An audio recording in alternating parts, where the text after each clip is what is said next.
Good morning, everyone. Today is Tuesday, July 22, and I am so pleased to have with me my friend Ashley Burns, who will be sharing some information about traveling in the United States and being able to make plans of different segments to be traveling within the States. We have a series of articles from him that will be being hosted.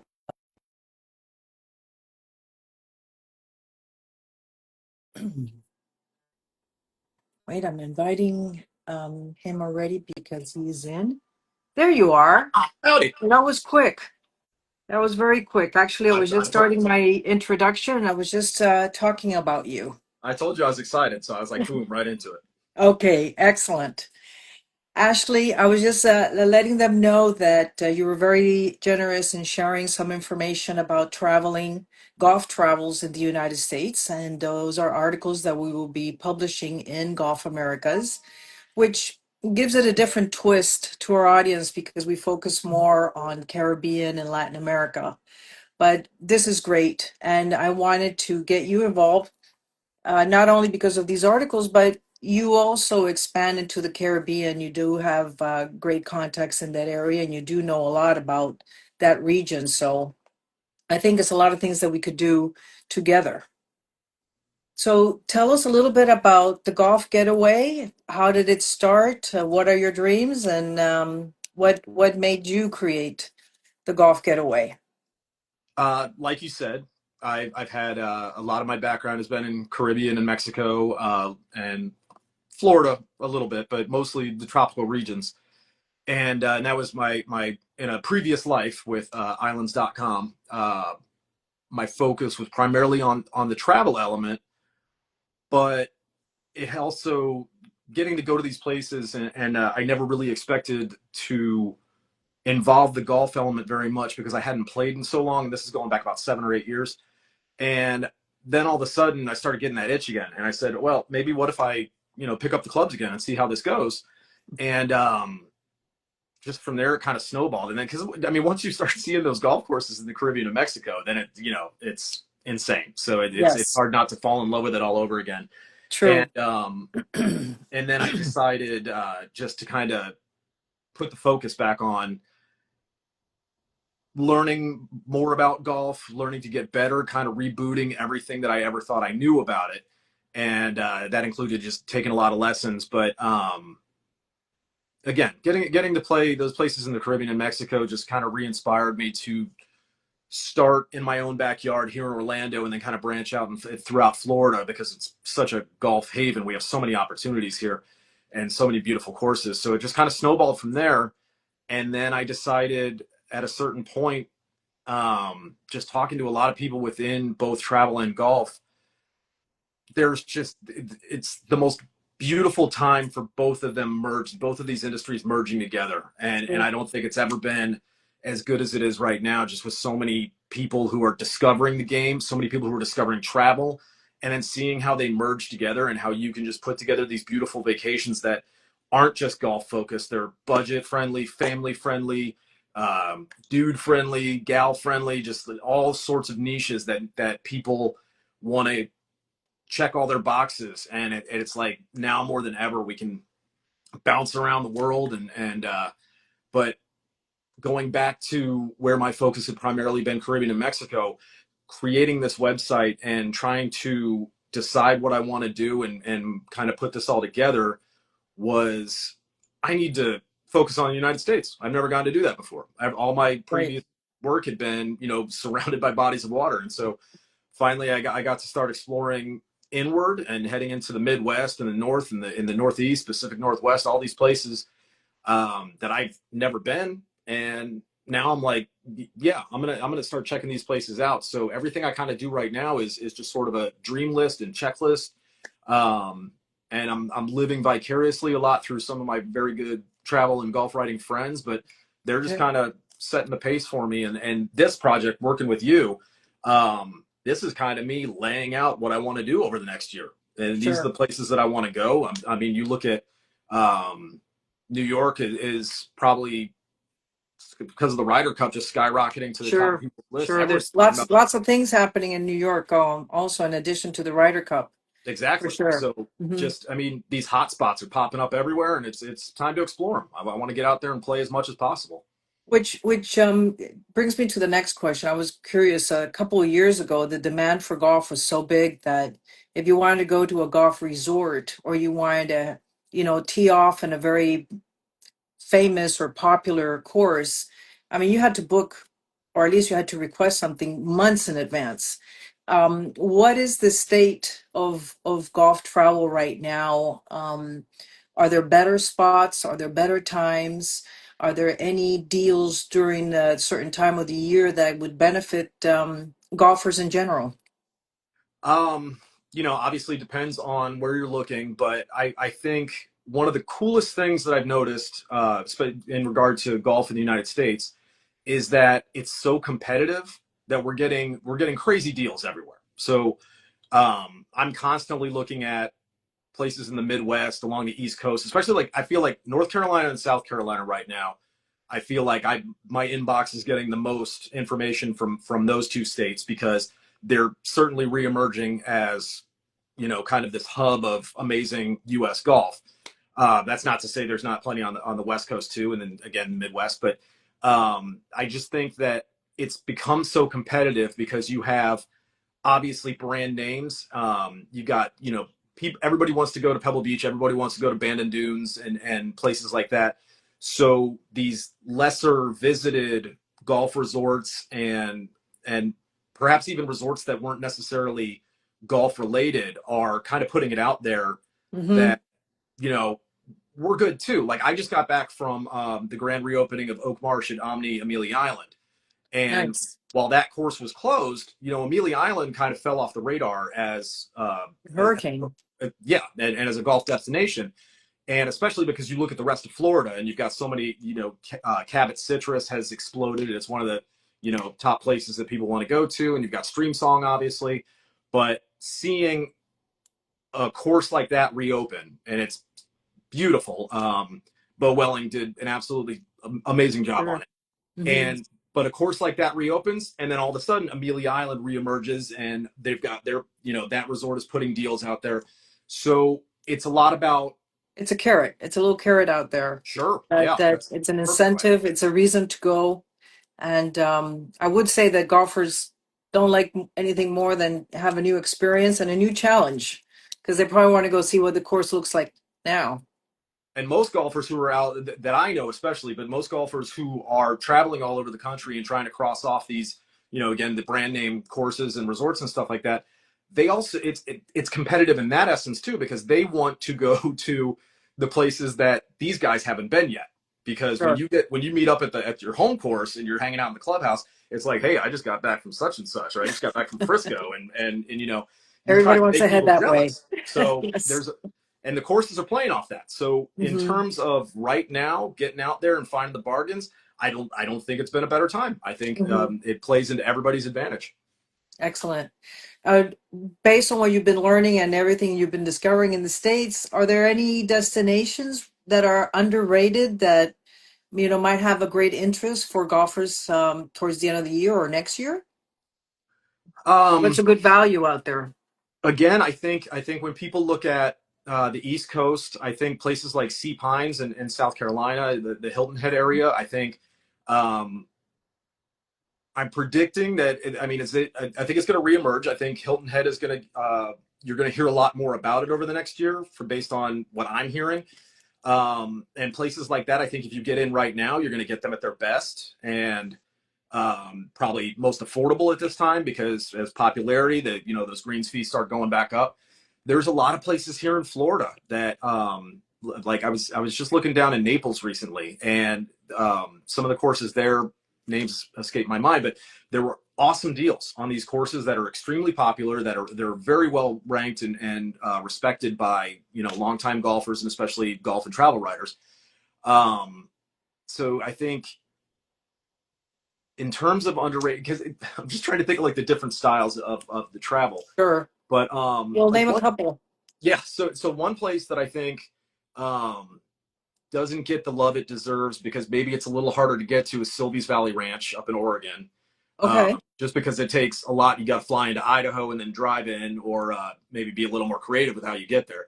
But round of golf with a goat caddy is one of the coolest things in the world to me. So, Yes. and that's a great And in example. addition to very good wine over there, that's a great Yes, 19th exactly. hole experience. Well, they're doing they're kind of a great example of my favorite aspect of the golf and travel merge right now is that that's a resort that said we need to kind of push beyond what we're known for and start adding more elements to attract various types of because a lot of people think that a place like that is just golf, and then you get there and find out that they've got phenomenal food. There's a massive spa, just all sorts of amenities that are ideal for kids, men, women, everybody. So it's places like that.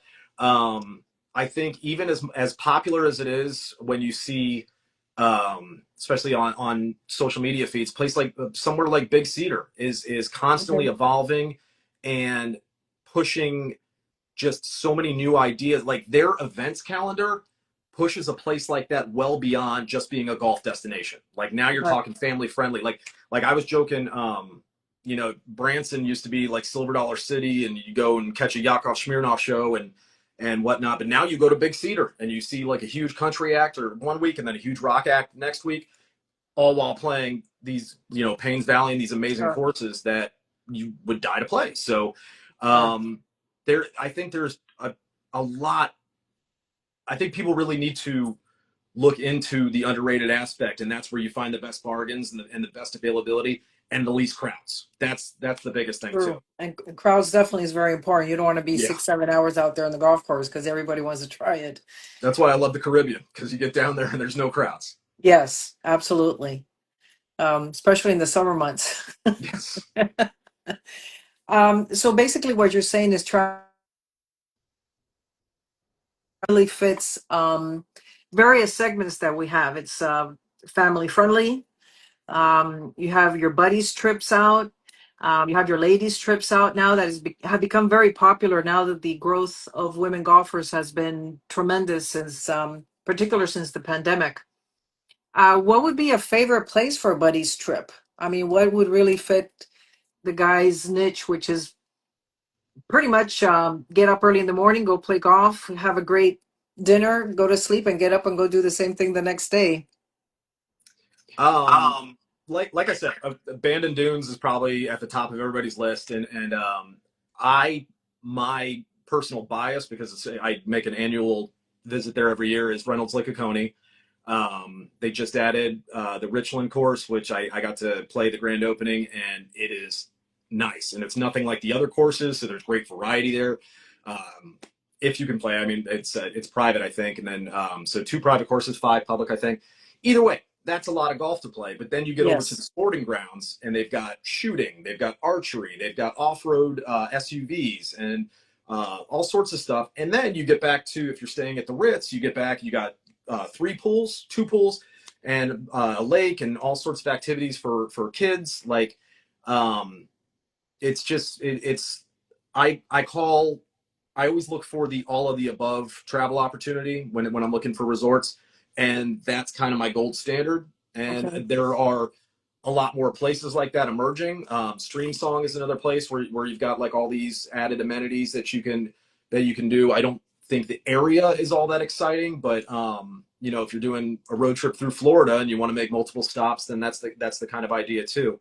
Perfect. Um, and then you get into California and look at Pebble Beach and places like that. But when you want to factor in the affordability and stuff like that, I think places like Reynolds, like again Sea Pines in South Carolina, like it's makes things more realistic when you Hmm. know that like the greens fees are affordable. You're not Hmm. paying 250 to 300 to five. Some of these courses here in Florida are getting up to about $500 a pop right now, and it's Yeah. just wow. Yeah. Especially in the season, they know they really can get it. And I was very surprised that even courses here in Miami in the middle of July can still go up to the mid 200s for tourists. Oh yeah. And that's probably the time of the year that we have more international travelers in this area. In addition, not so much the snowbirds that we get a lot of those in the wintertime, and that's the demand is really high, and we can definitely see some steep prices. Yeah. Great. And the ladies are a little bit different in their itinerary for golf. They do enjoy golf. They do want to play, but they have more wellness activities after golf. You know, they might not even mind playing 9 holes in the morning and then going to the spa before heading out to a nice dinner. Any resorts that have these kind of package combinations for ladies groups? You know, it's funny. So my wife doesn't play, and I've long tried to like casually influence her, like subtly, like drop little things here and there. Like my son just started golf camp yesterday, so I'm hoping that Okay. he catches the bug, and then all of a sudden she's like, "Well, I better get some clubs." But when we look at because again, with what you and I have been working on these last few weeks and those ideas that I'm putting out there, that's kind of me laying the roadmap for what I'd like to do with my family. But I Okay. also, I always tell my wife, I'm like, why don't we look at some places that we haven't considered before? And so one place that I've been trying to push on her, because I'd like to visit it too, is Ojai Valley Inn and Spa in California. Place like Okay. that where it's it's set I think between like it's somewhere between Santa Barbara and Los Angeles. Um, but like just the pictures and the video that I've seen on social media is like otherworldly. I mean, it's just surrounded by beautiful nature and just kind of carved into this stunning area of California. But you get back, it's got this place has this massive spa that's world famous. You got Michelin star chef, 5-star dining on site, wine, cocktails, like all sorts of mixology. Like I think that kind of stuff is cool. Like I want Sure. to have that kind of trip. But so that's the kind of place that I show to my wife, and she's like, I want to go to there. So There you go. yeah, so that's a place that's kind of high on my list of like, go, tell me how it is. Hmm. And I feel like that's becoming a bigger trend, especially certainly outside the U.S. because I've been looking a lot at, like I said, I live vicariously through some of my other golf writer friends, and I see some of them in like Vietnam and Korea right now, and Yeah. Yeah. those courses are kind of re-upping what our expectations of golf course spa wellness spoils, and so when we see that kind of stuff outside the U.S. and it takes off and it gets viral on social media, I see U.S. golf resort destinations start taking notice of it too and really latching on to it, and that's great for all of us because they're going to start um, making those Yeah. improvements to their places. So and Sure. and you see it a lot in the Dominican Republic right now too with what Casa de Campo just Yes. redid their spa and Punta Cana is tight. Is they're getting tight? Yes, yeah. for So sure. I always like to think that that kind of stuff influences us our resorts here, and then we just get better for it. So True. I want them all to listen and catch on. Yes. Excellent. Um, let's go back a little bit to the destinations that you mentioned. In particular, I like the one in New York because, as we know, September is around the corner, and that will be home to the Ryder Cup. They'll be playing at Bethpage Black, which has sounded for major events like these in the past, and I'm sure it's a great course that the PGA will continue considering. What tips do you have for those in the West Coast to come to the East Coast up to New York around the September time? What else can they do around that area? I think I mean the great thing is that if you want to get into the city and you want to see the landmarks, you want to do the shopping and the kind of the traditional stuff that should definitely be done. I know a lot of people thumb their nose at that, but I think that's why it's there. Let's go see the Statue of Liberty and Sure. these great buildings and everything. The good thing is you can get that all done in a day, maybe two, if you want to stay the day in the city. I always tell people if you want to stay in the city and then get outside the city, um, I love. I've been absolutely obsessed since I stayed there with the TWA Hotel at JFK. Geez, I can't believe I can't remember. But I got to stay there. It's like vintage throwback to the glory days Okay. of passenger travel. But it's a great base for getting out and kind of doing everything, and then getting back and then going where the next step beyond.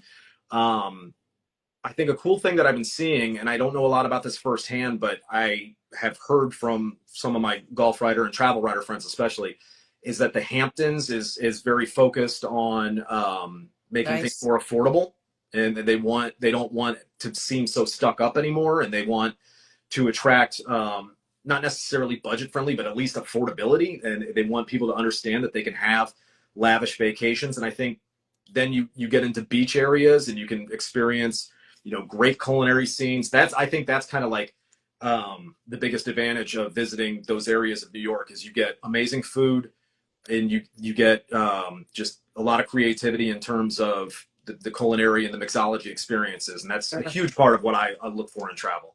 Excellent. Uh, And it's a good time of the year. Changing of the colors is already there, or exactly, you nice get out there, weather. I mean, you get to see the leaves changing, you get to see how stunning it is because I don't think people traditionally think about the nature outside of the city and how beautiful that region is. So you get up there and you see those beaches, you travel through the forests, you get to see some of the state and national parks, and you really get just a kitchen sink vacation experience. Everything's included, and it's rewarding. It's well beyond the golf. perfect. Excellent. So what's left of time, I really would like dedicated to the golf getaway. A little history of where you're going with this. How can our clients reach you? When do you have your articles out? Give us a little feedback on that so they can also connect with you once this program is over. Well, it's been kind of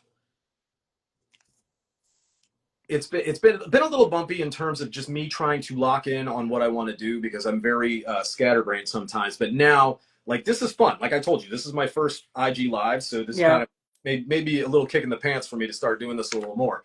good.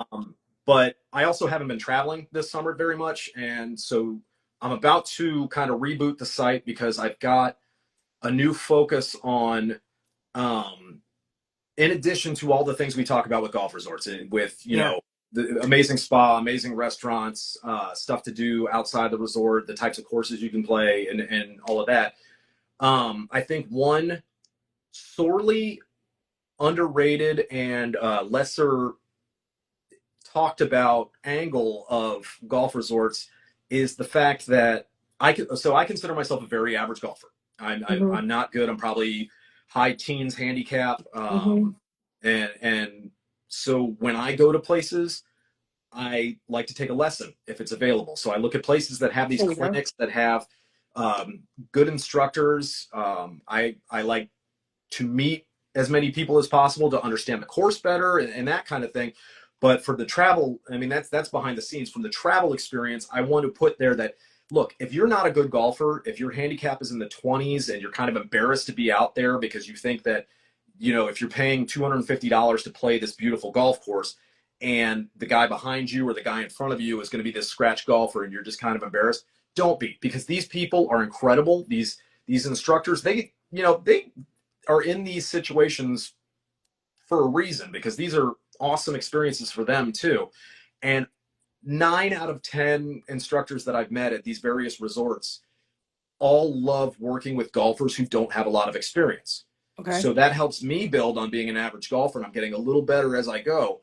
And I want to start weaving that into my content because I want people to understand that if you go there, they're going to make it worth your while. They're going to help you become a better golfer. They're going to help you appreciate the game more. And then if you have that kind of positivity baked into your golf experience, it makes your whole vacation better Sure. because you're just going to be walking around with that golf glow of like, man, I didn't break 100, but I had this great shot on the one hole and stuff like that. So hmm I am really trying to look into that, and then I am going to start talking to, working with, and probably playing with a lot of these instructors more, and I want to start getting that into video, and I want people to see that these are the kind of people they can meet along the way that can make their experiences better. Like, um, Absolutely. I think it's very rewarding, and I think people are depriving depriving is like a strong word, but like they're not getting the most of a golf experience if they're not talking to these people and not hmm appreciating that. hmm And also, um, my house had, like so many millions of other people right now, I've got the pickleball bug, and we're about to start rolling out some fun pickleball stuff. We just got back from a family vacation at Baha Mar, and while I was down there, I went to the McEnroe Racket Club, and it's overwhelmingly pickleball now, Yeah, and so they are like the Bahamas is going crazy. I see it here in Orlando. I know. I mean, I know it's just getting bigger and bigger, but let's start mixing that in too because that's something just from the wellness aspect of it sure. and feeling better physically, which is something I think a lot about in my 40s. So and so stuff like that going to mix in, but all of it with I just want to inspire people to travel. I want to inspire people to feel more comfortable on the golf course if they're not confident, Mhm. and if that involves me getting out there and playing bad on camera, then I'm more than willing to do it because I'm Well, not. I think if anything, and I agree with you in this, is that every course is different. Every course has its challenges. I mean, you cannot compare a flat golf course in Florida versus something with hills and valleys like you would find further north. Um, I think that that's a great idea to have a positive experience on playing something different than you're used to, or going into a different place, kind of pushing the boundaries in golf because you're trying something completely different. And it's something you're going to take with you wherever else you play or wherever else you want to play. So I think that's a great idea. That's a nice niche because drop the fear, put that aside, leave the ego in the hotel room, and go and top some balls, but eventually Yeah, learn how to hit a shot because you're with somebody who's going to guide you the right way. exactly. And I owe that. I kind of owe this mentality and this new vision for it to random strangers in Costa Rica that I got to play with last November, and Okay, they were all shooting 100 and having the time of their life because they were just excited to be playing, and that's it was kind of the breath of fresh air that I needed to say this is what I want to do. I want to focus on making people love this game a little more and not being afraid to get out there and playing it their way. absolutely. Absolutely. Well, the Golf Getaway is also an Instagram. I mean, you can definitely connect through there and keep up with Ashley's adventures and travels. And once you were settled in and have that niche that you want to cater to, you can definitely promote everybody on Instagram. And obviously, you're welcome to come back to Golf Americas and keep spreading the word about traveling in the United States.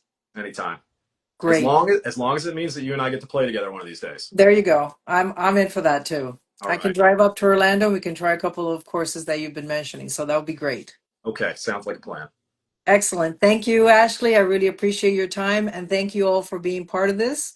This will be recorded, and we'll be also be posting it on Golf Americas. So thank you, everybody, and have a great day. Bye, Ashley. Bye. Thank you. Thank you.